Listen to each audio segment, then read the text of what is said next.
Hi, I'm Billy Gwaltney, and this is the CYA Podcast. This show is for the physician who understands the importance of protecting everything you've worked so hard to achieve. Each week, I'll bring you tips and advice to help you cut through the clutter and misinformation and show you exactly what you need to preserve your income and way of life.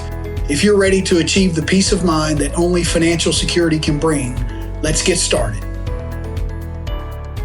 Hello, this is Billy Gwaltney. Welcome to this episode of the Cover Your Assets podcast. I'm happy to be with you today. Today we're going to cover another question that came up during the financial literacy series, a webinar that I was on with the American College of Surgeons and their resident and associate physicians. This financial literacy series that they've done. It was related to the question of why should I buy coverage early? And that's a legitimate question. It actually came up in another conversation I had just yesterday with a radiology resident who is 2022 now. He graduates in 2026. He was just exploring his options and made the comment, hey, I'll probably wait until I'm in my last year to buy it. I just wanted to kind of get the lay of the land, and which is certainly understandable to want to kind of get a grasp of what it looks like and then put it off as long as possible, especially with tight budgets for trainees. And so in working with thousands of physicians across the country, this specialty disability coverage, this question comes up a lot. And again, I empathize with why it comes up. Eating peanut butter and jelly or macaroni and cheese for a long time and really watching budgets and going into significant debt to get good at being a physician, which we need, is an admirable thing to do and also a challenging thing to do. And so as I address this question, I do it with empathy, understanding that the decision is ultimately yours and each individual's. But I just want to provide kind of the context and the big picture. First of all, if you purchase as a trainee, that is when you get the largest discounts. Okay. So I've talked about this. I covered this in a recent podcast because this came up in the same American College of Surgeons call. So the discounts for trainees are by far the largest to any group or any occupation segment. You can get discounts as an attending, but if you can get them, they're going to be lower typically than you could get for as a trainee, a resident, or a fellow. Technically, you can wait until you're walking out the door as a graduating trainee to get that discount. And so you certainly could do that. The catch is that, number one, you have to be healthy when you do it. And also the cost is higher for each year you're older. So this particular gentleman I was talking to yesterday, I think he's 28. So when he graduates in 4 years, he'll be 32. His cost is going to be about 5% higher across the board each year that he's older. So whatever he buys at age 28, he'll keep that rate forever for whatever he buys at 28. So if he buys $5,000 a month, which is the current amount that trainees tend to purchase, then he'll pay that age 28 rate forever. If he buys at age 29, then all those rates will be essentially 5% higher. By the time he's 32, it's 20% higher. And that assumes nothing else has changed.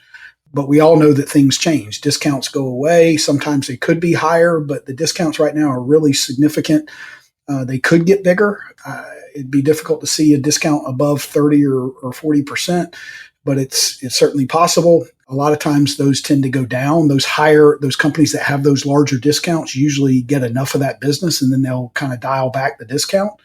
So there is that. Basically, what I told this person yesterday was, hey, we can talk about conceptual terms, but basically everything we're discussing is going to need to be rebooted in 4 years because a lot will change between now and then. You'll just start from scratch. You'll look at whatever's available then. The companies may be different. The definitions may be altered or different. The discounts may be different. So all bets are off until you get it. But the first key is that if you buy it as a trainee, you get the largest discount. If you waited until you're older as an attending, when you have more money, in theory, then you're going to pay more, not only because you're older, but because the discount is smaller. Also, medical screening is needed for this coverage. But as a trainee, when you buy it, currently, there's no need for an in-person insurance physical. That's been waived. And so it's never been this easy to get the best coverage. They're still medically screening you. They're just doing it electronically and in some cases over the phone, but mostly electronic. You e-sign some documents and you answer some medical questions either through a secure link or on a phone call. But that's it. And then once you're approved forever. Okay. I can't stress this enough. You go through that once forever. You never have to do the insurance physical once you're an attending. When you're approved, you're in. Okay. And if it's structured properly, your policy would include the future insurability option or the benefit update or benefit increase rider, whatever the particular company you have calls it.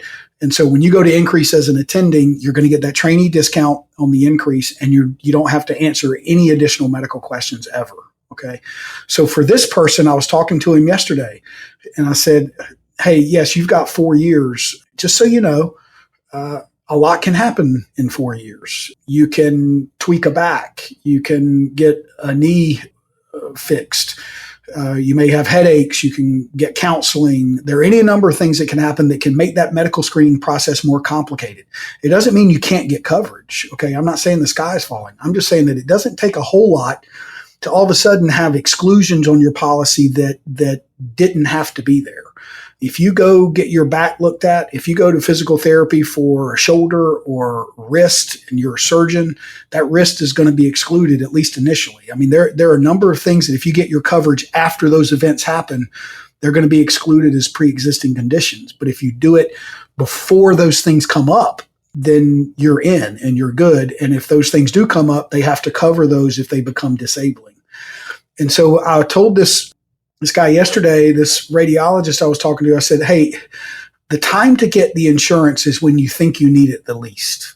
Okay. When you feel the healthiest and dare I say almost bulletproof, when you kind of view the health screening part as essentially a non-issue because you're that healthy. You don't go to the doctor. You don't have a medical history. You don't take prescriptions. That is the time that an insurance company will give you their best. Okay. They'll give you their best coverage at the lowest rate. Okay. That's the time to get it because I cannot tell you the number of times when all of a sudden people that I've been talking to for months or even years that haven't bought yet, they reach out to me out of the blue and they say, hey, Billy, I'm ready to buy my disability insurance. And I'm blown away at the number of times that what caused them to think of that was they got an eye exam and now they have glaucoma. They went to the doctor because they saw an orthopedic about something related to their shoulder or their knee, or they're having back pain and they're having headaches. They're having any number of things.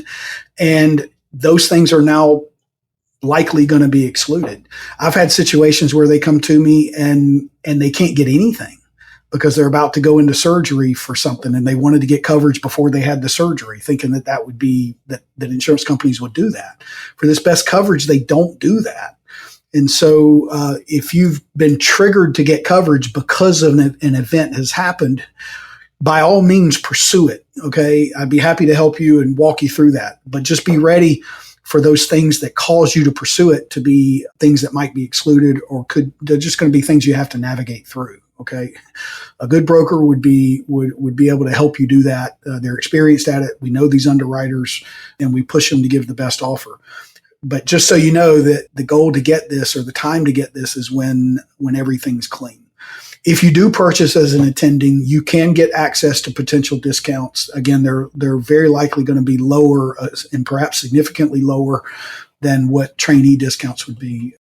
You could potentially have access to a similar screening process, but there's a significant likelihood that the insurance physical would be required, although there could be exceptions where that can be waived. Again, a good broker will be able to help you navigate through that. But more importantly, it's going to be more expensive because you're older when you do it.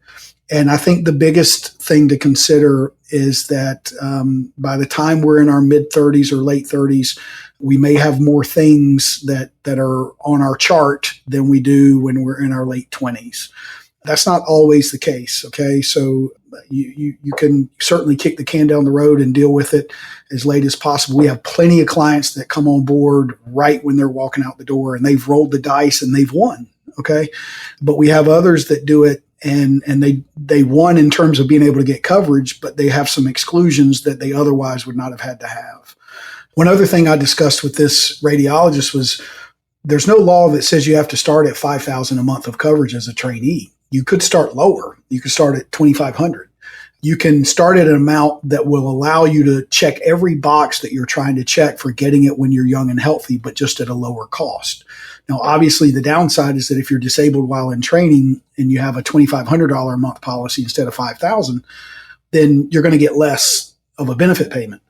But that may be totally fine, and it's certainly better than nothing. And what getting a lower amount of coverage does, it allows you to check the box of getting the medical screening taken care of, check the box of getting a significant trainee discount, check the box of making sure that you have the best definitions. And if it's structured properly, those same definitions would be included on any increase in coverage.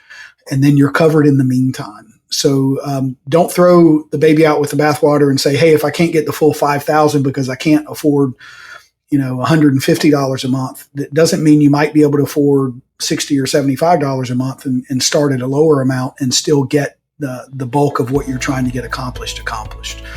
I help a lot of clients with that. So hope you found this helpful. Be happy to discuss your situation in more detail. Please feel to text me anytime to arrange a conversation. My number is 704-270-2376. Again, 704-270-2376. I'd be happy to discuss your situation anytime. Thank you, as always, for your time. Until we meet again, this is Billy Gwaltney.